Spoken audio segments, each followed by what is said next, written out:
Welcome back. This is the second section I will be reading from my brand new book, Stop Selling, Start Believing: The Ultimate Guide to Sales, Objection Handling, Negotiation Techniques, and Closing. Available wherever books are sold January 1st, 2024. Pre-order on Amazon today for only $9.95 and it will be delivered to your Kindle January 1st. Today I will be reading you another excerpt, one that is very near and dear to my heart, The Power of Now.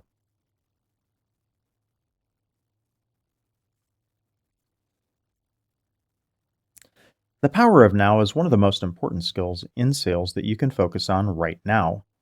Have you ever noticed that there is always a salesperson who sells more customers more quickly, more consistently, and seemingly more effortlessly than everyone else in your office? Chances are they have mastered creating a sense of urgency with their client that doesn't make the client feel pushed or pressured, while impressing upon the client that the expectation is that the sale will be made quickly. This salesperson has harnessed the power of now. If you can harness this almost magical power for yourself, your sales will come faster and easier than you have experienced up to this point in your career. I keep capitalizing now, regardless of what my spell checkers and proofreaders think.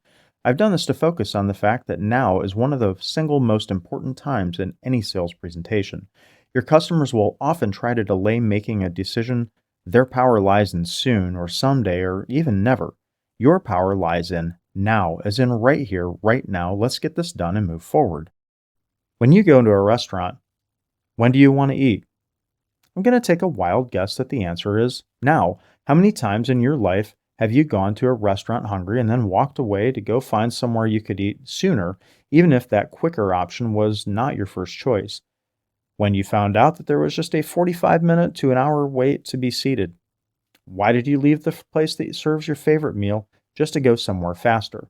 Because you were hungry now, and the expectation of waiting an hour for a table, then another half hour for your food was just too much in comparison to taking something that was good enough but available when you want it. Have you ever known anyone to be overly concerned about a pain they felt 10 years ago? Have you seen anyone lose sleep over a pain they may or may not feel 10 years from now? Sure, it might concern them a little, but if it's far off enough, it'll seem small, not all that painful, and a problem that can be dealt with at the time.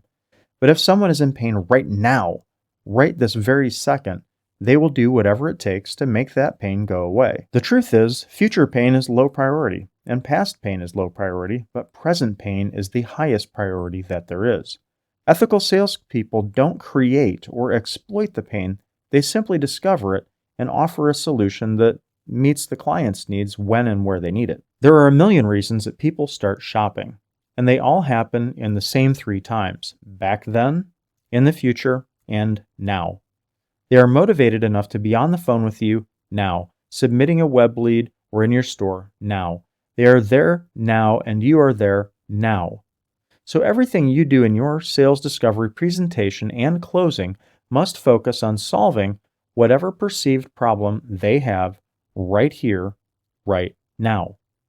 When they want to think things over, suggest they think right now. When they want to talk to a partner, suggest they talk now.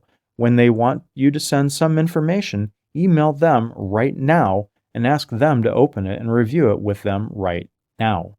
What happens when your customer gets his wish and you let him move on to later? Your customer hit you with that dreaded "not now," followed by some variation of "I have to think about it, pray about it, talk to my wife, and ask my dog.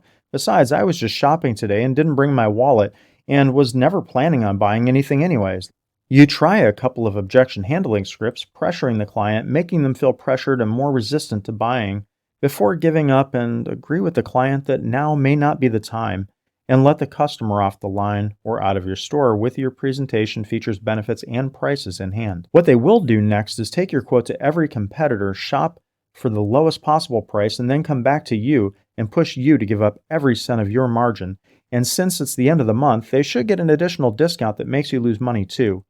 Now you have a buyer that is in control. They will strip out every profitable item in that sale, negotiate better terms in every way, get the best deal possible for them, and then leave a bad review for you on top of it. The fact is, they were in your pipeline, and when they left, they were either never coming back again, or they were coming back in armed with enough information and time to put them in control. Close them on the first possible opportunity in the now, and you maintain that control and your profits. You should not push people into things that are not in their best interest. You should not confuse, manipulate, or bully them, but you should present a solid reason that you are a believer that the best time for them to do business with you is right here and right now. Much of the secret to making this work is simply your belief that you are giving them the right solution and that the best time to do it is now. Confidence implies leadership, and people follow leaders. People trust believers, not salespeople. So if you want to be a better salesperson, stop selling and start believing. Believe in yourself, your product, and that the best time to get it is now.